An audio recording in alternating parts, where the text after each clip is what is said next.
Halo penikmat bekawan.com, di segmen Kawan Politik kali ini, saya Arya Rizal kedatangan tamu spesial, salah seorang yang sudah hilir mudik sebenarnya nih, di berbagai segmen, di berbagai pemberitaan, terutama olahraga, karena banyak banget hal yang sudah dilakukan sama beliau. Kita sambut Pak Rudy Sinaga. Terima kasih. Apa kabarnya Pak? Baik, terima kasih. Baik, ini ngomongin tentang dengan saya panggil Bang aja, izin Bang, dengan Bang Rudy. Kita minta 30 menit, tapi kayaknya mengulas beliau nggak cukup nih. Tapi seperti yang tadi saya sampaikan, banyak hal yang ingin kita ulas dari sosok Bang Rudy Sinaga. Yang pertama kali itu, kalau saya tahu nama Abang itu dari Tiga Naga, klub bola Tiga Naga. Jadi sebelum kita ngebahas yang lain, kita konsen sini dulu nih, Bang. Karena saya penasaran. Ini sekarang namanya KS ya, Klub Sepak Bola Tiga Naga. Itu Abang dirikan kapan? Dan kenapa namanya Tiga Darah? Kenapa nggak Tiga Darah? Tiga Naga. Kenapa nggak 4 atau 5 gitu? Baik, ini awalnya tuh dari Akademi Sepak Bola, oke. Akademi Sepak Bola Tiga Naga Football Academy. Kemudian ketika kita masuk ke Liga, kita bikin namanya Klub Sepak Bola Tiga Naga. Kenapa namanya begitu, KS Tiga Naga? Banyak juga yang ketawakan, orang kan biasanya pakai football club. Iya, ini KS ya, lebih Indonesia lah ya Bang. Ya, saya mau menunjukkan bahwa kita Indonesia. Siap. Nggak usah tiru-tiru City. Ya kan, yang baru-baru ini kan pakai City. Iya. Baru pakai football club, football FC ya kan. Satu-satunya kita klub sepak bola Tiga Naga, dan itu di PSSI pusat diketawain gitu. Ya kan, bagi saya ya terserah aja kalian mau ketawain, tapi saya menunjukkan bahwa saya Indonesia. Iya. Saya cinta Indonesia, makanya kita bikin klub sepak bola Tiga Naga. Klub sepak bola Tiga Naga. Oh, itu Abang dirikan tahun berapa tuh? Kalau akademinya 2015. Itu di Pekanbaru. Di Pekanbaru. Kemudian kalau dari sekilas yang saya baca, Tiga Naga ini kemudian berkembang dari yang awalnya ya sekolah sepak bola, jadi klub, kemudian hanya berselang, ini perjalanan luar biasa Bang, maksudnya dari divisi 3, langsung divisi 2 gitu. Dan akhirnya menjadi klub kebanggaan Riau, bahkan diperhitungkan di skala nasional. Pertanyaan selanjutnya, kenapa sepak bola? Kenapa nggak bikin yang lain, voli atau basket atau apa gitu? Karena memang Abang punya background seorang pesepak bola atau pecinta sepak bola saja? Ya, pertama memang saya sangat suka sepak bola. Kemudian dasarnya yang pertama itu saya penasaran. Kita 260 juta bisa cetak 11 pemain. Iya. Ya, asik naturalisasi. Iya. Terus kan. Sekarang turun lagi nih, asing turun lagi ke Liga 2. Ini anak bangsa mau di kemana? Ya kan? Nah, itu dari itu penasaran. Saya yakin bahwa dengan pola yang benar kita bisa menghasilkan pemain-pemain yang berkualitas. Maka kita berdirikanlah Akademi Tiga Naga tahun 2015. Awalnya itu saya mulai merekrut dari beberapa daerah, terutama Jatim, Jawa Timur, karena memang nyawanya sepak bola Indonesia itu memang kita satu ke Jawa Timur. Nah, dari situ kemudian anak-anak ini saya bina, dan itu semua full beasiswa. Jadi baik makan, sekolah, latihan, semuanya saya yang tanggung. Nah, kenapa sepak bola? Kenapa? Jadi gini, kembali mundur lagi ke belakang. Ketika itu saya merasa bahwa dalam dunia usaha saya sudah cukup diberi berkat. Kemudian saya berpikir bagaimana bisa memberikan diri saya untuk membuat katakanlah orang-orang lain bisa dibantu. Pilihannya waktu itu adalah memberikan beasiswa untuk anak kuliah. Tapi kemudian saya menyadari bahwa anak-anak kuliah ini tamat kuliah juga belum tentu bisa kerja. Ya kan? Betul. Itu efeknya nggak terlalu terasa. Maka saya memilih sepak bola karena ketika selesai dari sepak bola, mereka bisa maju ke pro, dan dengan gaji mereka di profesional, mereka bisa membantu adik-adiknya yang lain. Makanya itu angkatan saya yang pertama, kedua itu 90% anak-anak mampu. Ada yang bapaknya supir taksi, ada yang buruh bangunan, pokoknya semua memang dari keluarga yang tidak mampu. Nah, jadi saya beramal dengan cara begitu, dengan harapan bahwa amal saya ini bisa berkelanjutan. Jadi bukan amal sampai satu tingkat, tapi saya berharap amal ini bisa bertingkat-tingkat ke bawah. Nah, itu sudah terbukti sekarang, hampir semua yang dari Tiga Naga itu semua udah di pro. Ya. Oke, benarnya gini Bang, karena tak lepas dari cost ya, kalau sebuah klub ini gitu. Ya kalau gitu ngomongin tentang nasional, Raffi Ahmad baru sekarang dia bikin klub gitu kan, itu pun dia join. Nah kalau Abang sendiri, Tiga Naga kemudian dikelola secara profesional, itu kan budgetnya luar biasa. Kalau boleh tahu nih Bang, ya dari 1 tahun aja atau 1 musim itu berapa kos yang harus Abang keluarkan nih? Kita nggak usah cerita parsial ya. Global, kalau dari 2015 termasuk saya tidak termasuk tanah, mendirikan infrastruktur dan segalanya, sampai 7 tahun mungkin sekitar, kayaknya hitungan terakhir sekitar 20 M. Jadi 20 M inilah yang sudah saya sumbangkan, yang saya berikan untuk bisa menjadi amal ibadah saya, dan saya harap itu bertingkat. Sehingga nanti yang sudah pro ini bisa membantu adik kuliah, bisa membantu orang tuanya dalam kehidupannya. Dan alhamdulillah nampaknya itu bisa. Oke, dari 20 miliar, kemudian kalau sekarang Tiga Naga main di divisi berapa Bang? Divisi 3. Divisi 3. Nah, di divisi 3 ini soal kepuasan ya. Ini soal kepuasan dengan budget yang Abang keluarkan sebanyak itu. Kepuasan apa sih Abang cari di Tiga Naga ini? Pertama, kepuasan batin jelas. Kenapa? Sebelum kita masuk ke pro saja, itu anak-anak itu waktu saya ketemu kembali dengan orang tuanya, itu orang tuanya banyak yang bilang dengan saya begini, Pak, terima kasih. Anak saya dididik Tiga Naga. Kalaupun tidak jadi pemain profesional, saya sudah alhamdulillah. Kenapa Bu? Dulu Pak, saya kalau suruh mereka sholat tuh teriak-teriak Pak. Nah sekarang begitu bunyi azan, sholat. Karena di asrama kita sudah didik. Begitu sholat, yang Islam wajib. Dan setiap minggu ada pengajian.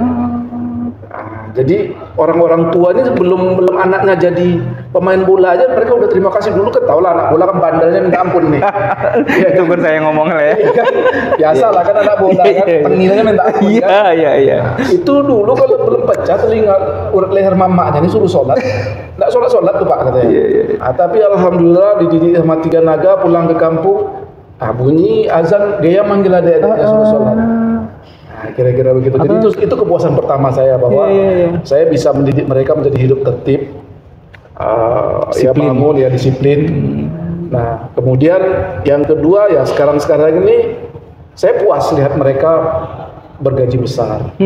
Ya kayak kita Gulam gitu, PSIM bisa sampai 25 juta sebulan, ya kan. Nah, jadi kepuasan batin membina anak-anak ini dari nol sampai menjadi orang, itu sesuatu yang susah lah. Itu sesuatu yang tidak ternilai gitu. Susah kita mau bilang kalau dinilai dengan uang, ini susah kita. Iya betul, 20 euro ya lumayan itu. Dan saya curiga justru jangan-jangan Abang ini mendirikan klub sepak bola ini hanya kedok sebenarnya pesantren. Anak-anak pesantren yang bisa main bola gitu. Oke, jadi awalnya hobi, kemudian ada yang kepuasan yang batin ingin Abang capai. Nah, kemudian dari sepak bola, kayaknya Bang sekarang ini punya hobi lain nih. Masih soal permainan juga, tapi kayak ini ya e-sport ya. Iya, e-sport. Suka Bang? Ya, saya game ini gini. game ini adalah gua saya, tempat bersembunyi saya. Jadi saya punya sedikit problem, otak saya susah berhenti. Jadi saya perlu tempat untuk dia istirahat. Gitu. Game ini adalah salah satu tempat supaya otak saya berhenti, jangan lompat-lompat gitu. Jadi saya sebentar mikir ini, mikir itu, mikir terus kan. Iya. Jadi saya dari umur 20-an saya sudah main game karena saya perlu. Jadi tempat otak saya bisa berhenti untuk istirahat dulu gitu. Jadi ketika saya main game saya udah fokus di situ ya. Nggak mikir bisnis, nggak mikirin yang lain-lain dulu gitu. Jadi itu istirahatnya. Iya. 20 tahun. Kau boleh tahu game apa tuh? 30 tahun. Dari umur 20. Iya. Kau boleh tahu game apa yang Bang mainin? Game online dari dulu saya ada beberapa dulu. Kalau zaman dulu alat milenial sekarang nggak tahu lah itu Tantra yang gitu ya. Oh iya, yang tahu yang lama tuh yang tahu. Tantra ya, itu kalau Tantra itu untuk ukuran Indonesia dulu karakter saya, hero saya itu termasuk legend. Legendnya kalau anak-anak umur ini mungkin tahu lah yang Tantra dulu namanya Strong One. Nah, itu saya punya. Nah, baru setelah itu muncul lagi game lain. Iya, yang terbaru sekarang. Baru, cuman karena udah berumur, ya kalau kayak PUBG itu kan perlu refleks ya. Saya nggak main lagi. Tapi yang fokus sekarang kebanyakan saya memang Dota. Tapi Dota pun mainnya support karena nggak jadi carry udah nggak mungkin lagi, itu perlu refleks yang ini. Jadi mainnya yang agak support, agak di belakang dikit lah ya. Jadi kemudian itu juga yang kemudian melatar belakangnya Abang untuk di beberapa media saya baca Abang bikin kayak turnamen apa gitu. Ya, jadi memperkenalkan lah. Jadi karena saya nih terjun ke politik ya kan, dan termasuk mencaleg juga. Jadi saya ingin memberitahu kepada gamers bahwa saya mewakili kalian. Paling tidak untuk menghilangkan stigma bahwa gamers tuh jelek gitu kan, bahwa enggak gitu juga gitu, bahwa ada sisi-sisi yang juga baik dalam para gamers. Iya. Karena kalau diseriusin, kemudian banyak juga kan kita lihat ada anak muda yang digajinya luar biasa Bang gitu kan, dari gamer gitu kan. Iya. Kemudian Abang tadi udah ngomong juga Abang bakal calon legislatif ya. Kita ngebahas itu nih Bang. Ini menarik juga. Karena gamer tuh banyak, kemudian gamer yang masuk terjun politik nggak banyak nih ya. Jadi pertanyaan saya, yang saya baca, yang saya tahu Abang maju ke DPR RI dari Partai Nasdem. Nah, sebelumnya Abang udah pernah nyalek juga, atau ini kali pertama kemudian langsung ke loncat ke DPR RI? Ya, jadi gini, sebelumnya saya pernah di Demokrat. Itu waktu itu di kota ya, itu diajak oleh Pak Firdaus MT. Firdaus MT kan teman saya. Beliau datang, Pak tolonglah bantu saya di partai. Itu saya agak ogah-ogahan, tapi beliau kayaknya berkeras supaya saya ikut. Ya karena nggak enak hati saya ikut, tapi nggak terlalu serius lah. Saya artinya ikut bantu ngurus aja, tapi belum berminat. Ini sebelum beliau duduk atau setelah dia? Setelah dia duduk. Setelah duduk, oke. Dia kan jadi ketua kan. Ya. Waktu itu saya belum berminat lah terjun ke politik. Nah belakangan, ya itu tadi, ketika saya di Tiga Naga sudah berhasil menjadikan anak-anak ini, kemudian saya kepingin lebih luas lagi. Saya berbuat lebih. Saya kalau cuman Tiga Naga berapa lah, saya bisa dalam 7 tahun saya jadikan 50 orang. Itu cuman segitu kan gitu ya. Tapi kalau saya bisa masuk ke dalam sistem, insya Allah saya bisa mencakup yang lebih luas lagi. Saya bisa berbuat lebih banyak lagi. Gitu. Jadi ya kata-kata orang klise sih, tapi saya punya bukti bahwa saya sudah berbuat. Dan Abang pengen butuh wadah yang lebih besar lagi untuk berbuat seperti itu ya. Untuk wadah yang bisa tempat saya untuk berkarya lebih besar lagi. Oh jadi pernah di Demokrat, kemudian di Nasdem.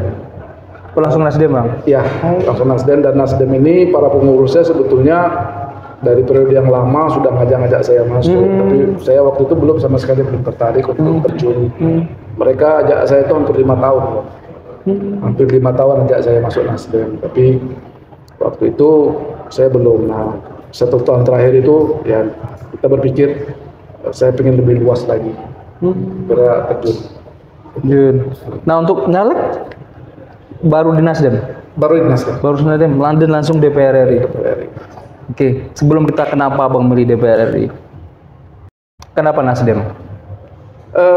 Saya melihat di Nasdem ini sistemnya lebih adem ya. Karena saya melihat sosok Surya Paloh juga seorang pemimpin yang memang menghibahkan partai ini untuk bangsa Indonesia. Makanya dia tidak mau dijadikan capres, anaknya juga tidak mau dijadikan cawapres, anaknya juga tidak mau dijadikan menteri. Nah, sehingga saya merasa yakin bahwa ini benar. Gitu. Seseorang yang memang ya mirip seperti saya gitu, menyerahkan hartanya untuk berbuat kebaikan. Dan setelah saya juga cek track recordnya memang tanpa mahar. Politik tanpa mahar ya. Itu yang membuat saya kagum. Artinya bisa bayangkan kalau satu pilkada kabupaten aja minta mahar misalnya sekecil-kecilnya lah 3 miliar. Kali berapa kabupaten kota, kali berapa provinsi, berapa triliun duitnya, dan itu ditolak. Nah, orang yang bisa menolak nilai yang sebesar itu berarti integritasnya bisa kita percaya. Makanya saya tertarik bergabung dengan Nasdem. Lalu kemudian Bang, Abang Nasdem Abang pilih untuk tempat berlabuh nih, untuk berkarir di bidang politik. Dan sekarang Abang nyalek langsung DPR RI, langsung Senayan gitu. Apalagi nih alasan Abang nih? Apakah nggak mencoba berkarir di kota dulu atau di provinsi dulu gitu? Iya. Atau udah cocok lagi? Maksud memang kelasnya udah beda gitu? Ya, pertama kan ruang lingkupnya. Saya melihat ada banyak program dari pemerintah yang sebetulnya baik untuk rakyat. Itu tidak bisa dicapai oleh masyarakat Riau. Misalnya kayak program TORA, tanah objek reformasi agraria. Dan itu di Riau kan nggak jalan. Kenapa? Nah, setelah kita pelajari dan kita coba tangani, ternyata dia butuh pendampingan. Dia butuh peta, dia butuh surat tanah, dia butuh batas-batas tanah. Nah, untuk itu kita udah coba. Kita coba di Inhil dulu. Di di Kuala Enok situ dua desa, Sungai Nyiur dengan Selat Nama, desa Selat Nama. Itu 3.000 kita petakan, kita bikinkan surat tanahnya, kemudian kita bawa ke Departemen Kehutanan, kita ikuti terus, dan alhamdulillah dari seluruh provinsi Riau yang lolos hanya dua desa itu. Dua desa yang boros itu ya? Itu tahun berapa tuh Bang? Baru ini? Baru. Nanti sebentar lagi timnya sudah mereka akan turun ke lokasi. Jadi sampai kepala desanya dipanggil oleh bupati. Kok bisa? Iya. Nah, itu artinya saya melihat ada banyak program pemerintah yang tidak diantarkan kepada masyarakat Riau. Nah, itu makanya saya melihat di atas itu sebenarnya banyak program-program yang bagus, tapi kurang diantarkan ke bawah. Dan nggak ada juga yang menjemput untuk yang menjembatani yang kayak udah lakukan sekarang lah gitu ya? Iya, sebenarnya hanya perlu pendampingan. Iya. Rakyat ini nggak ngerti. Iya, betul. Nah, tugas daripada wakil-wakil rakyat inilah, namanya kan wakil, dia harus mendampingi. Kalau nggak ada pendampingan, nggak bisa. Iya. Nah, kalau ada pendampingan, insya Allah barangnya bisa sampai. Ya, karena kan semua ada prosedurnya. Nggak bisa ujuk-ujuk sampai di bawah. Nah, itu kenapa saya maunya ke pusat. Dan kenapa Dapil 2? Karena Dapil 2 ini kebun saya di sini. Itu pertama. Jadi bagi saya Kampar ini terutama Kampar, Inhil ya dari sini ini bukan asing lagi bagi saya. Bahkan orang tua saya juga dikuburkannya di Kampar, di kebun. Jadi kalau dibilang kami ini orang mana ya orang Kampar sebetulnya. Nah, jadi saya memahami ada banyak permasalahan di bawah, terutama untuk Kampar mungkin itu masalah tanah. Ya. Tanah yang statusnya HPK, ya kan, hutan produksi konversi, sehingga rakyat tidak bisa bikin sertifikat. Nah, harusnya TORA ini merupakan pintu keluarnya. Nah, tapi karena ini tidak ada dibudgetkan, tidak ada pendampingan, itu kan bikin peta itu perlu duit. Harusnya kan Pemda melihat ada program dari pemerintah, sambut dengan program daerah, dianggarkan untuk pemetaan, dianggarkan untuk pendampingan, kan selesai seharusnya. Tapi tadi tidak ada yang mengkomunikasikan untuk mengurus. Gitu. Satu hal lagi yang menarik Bang, saya sempat baca tagline Abang di salah satu kayak spanduk lah gitu ya. Aspirasi untuk solusi. Koreksi kalau saya salah. Jadi sekian Abang udah menjajaki beberapa daerah, udah turun juga, ya bahkan Abang sudah berbuat sebelum Abang nyalek gitu. Kemudian Abang memutuskan untuk menjadi wakil rakyat, banyak daerah juga yang sudah Abang kunjungi. Tentu banyak juga aspirasi masyarakat yang kemudian Abang terima. Nah dari aspirasi ini secara globalnya apa sih yang paling banyak yang diinginkan oleh masyarakat itu Bang? Ya, jadi selain tanah tadi ya. Betul, itu termasuk salah satu aspirasinya. Kemudian kan di Inhil aspirasi mereka kan adalah mereka selama ini kan kesulitan dengan kelapa. Nah, sebetulnya solusinya sudah ada, cuman tidak dikerjakan gitu. Jadi solusinya adalah pelabuhan samudra Kuala Eno. Di sana ya. Kuala Eno itu jalannya sudah gede, sudah dirigid, tapi di ujungnya nggak ada pelabuhannya. Nah, ini menjadi masalah, gitu kan? Ya, ada apa? Siapa yang menghambat? Siapa yang akan menggedor barang itu? Jadi, kenapa harga kelapa rendah? Karena nggak ada pelabuhan ekspor. Ya kan, kalau di Dumai nggak ada tempatnya untuk ekspor kelapa bulat, ya kan. Kalau diekspor dari sini langsung keluar nggak bisa, harus lewat Medan. Akhirnya para pedagang dari Thailand yang butuh kelapa itu banyak, karena mereka kan pariwisata, mereka butuh banyak kelapa, datang ke Inhil karena tahu harus lewat Medan, ya dia nggak jadi, saya tunggu aja di Medan. Iya kan, akhirnya petani di sini kena makan sama pedagang di sana, karena nggak ada pilihan. Akses satu-satunya di situ. Itu. Kemudian contoh lain lagi adalah briket arang. Arang batok kelapa itu Inhil paling banyak. Tapi kenapa dikirim arangnya dulu ke Jawa, dibikin briket, baru diekspor? Ini ada pelabuhannya. Ya kan, bikin briket tuh berapa lah susahnya? Arang tuh ditumbuk sampai jadi bubuk, dipadatkan, kirim. Jadi briket. Cuman modal ditumbuk sampai jadi bubuk, dipadatkan, kemudian dikirim. Nah, tapi kenapa nggak ada industrinya di sini? Karena nggak ada pelabuhan ekspornya. Nah, salah satu solusi paling besar untuk ini itu pelabuhan samudera harus digedor. Nah, ini salah satu janji saya dengan masyarakat Inhil. Ini akan saya gedor.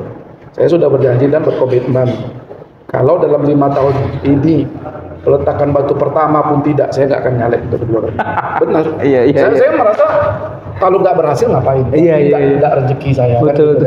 Itu tadi karena motif awal saya ingin berbuat dalam skala yang lebih besar. Kalau orang bilang, kita akan berbuat, ya saya bukan cakap sama, saya sudah buktikan saya berbuat. Cuman saya ingin lebih besar lagi berbuatnya. Nah, itu aja. Jadi, ya itu tadi, saya bisa habiskan hampir 20 miliar dalam 7 tahun, itu kan bukan suatu angka yang kecil. Dan itu boleh tanya anak-anak yang duduk itu, enggak ada saya. Kalau biaya sekarang mereka ada yang berbayar, itu satu anak itu 1 bulan habis 6 juta. Bayangkan mereka dari umur 16 tahun sampai umur 19-20, kalikan aja.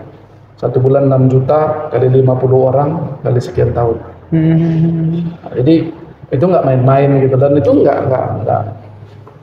bukan semua orang bisa berani yang begitu gitu kan. Nah itu dia, jadi artinya saya kepingin dengan kalau saya dipercaya oleh masyarakat untuk menjadi wakil mereka di pusat, saya kepingin ada sesuatu perbuatan yang nyata dalam kehidupan. Istilahnya kalau kita nih nabung-nabung di atas lah.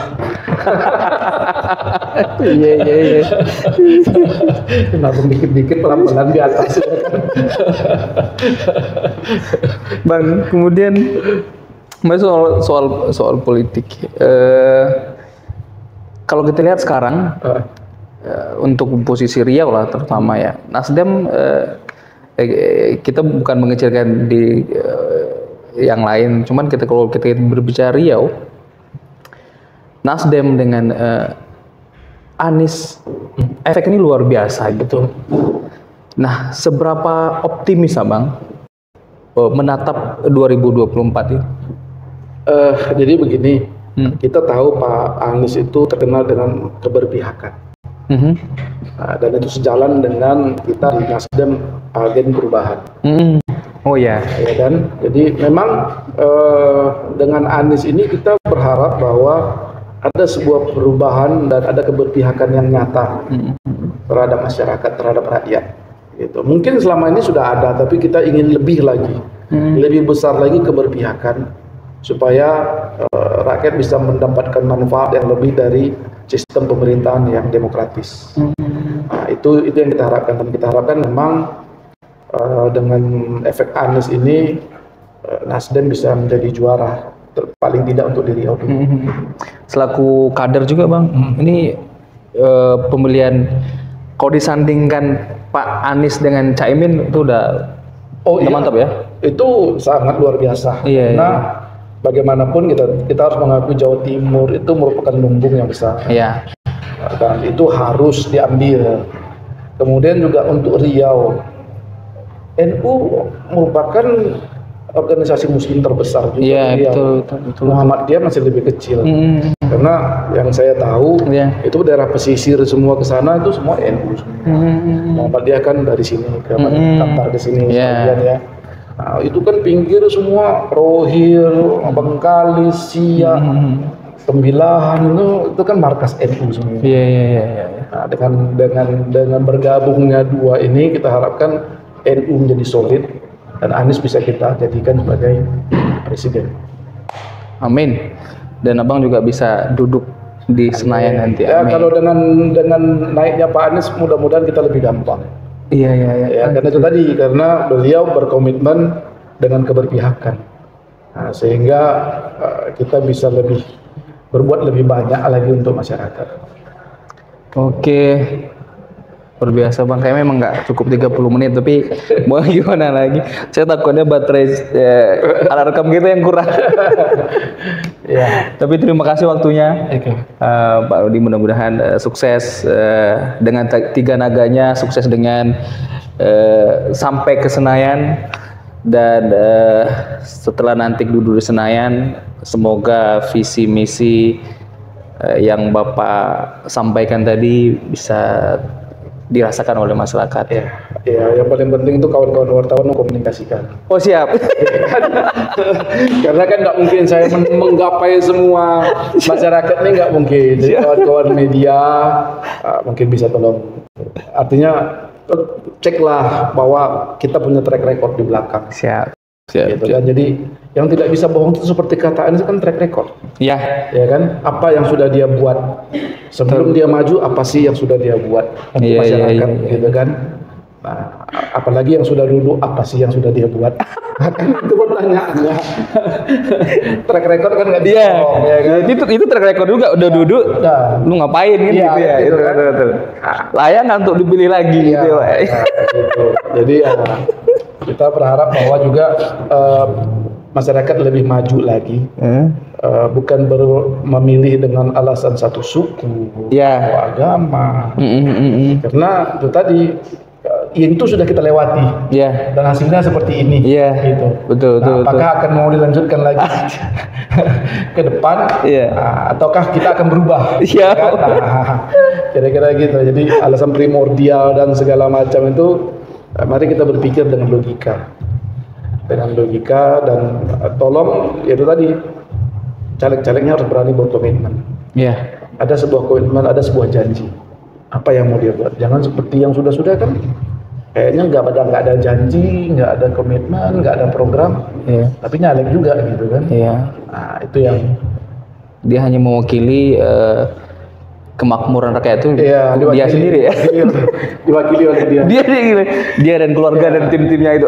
Ya, pilihlah wakil rakyat yang jelas dia mau apa. Iya, iya. Dia mau berbuat apa. Dan Betul. program apa yang mau dia kerjakan. Dan track recordnya selama ini seperti apa? Iya, track recordnya selama ini seperti apa. Baik. Gitu. Terima kasih Pak, mudah-mudahan sukses. Ya, terima kasih. Pak Rudi Sendaga dan penikmat berkonukom, demikian tadi bincang-bincang singkat kita bersama salah satu tokoh dari Provinsi Riau yang sekarang mencalonkan diri menjadi wakil rakyat di Senayan. Mudah-mudahan terwujud dan nantikan lagi keseruan kami di Kawan Politik. Salam.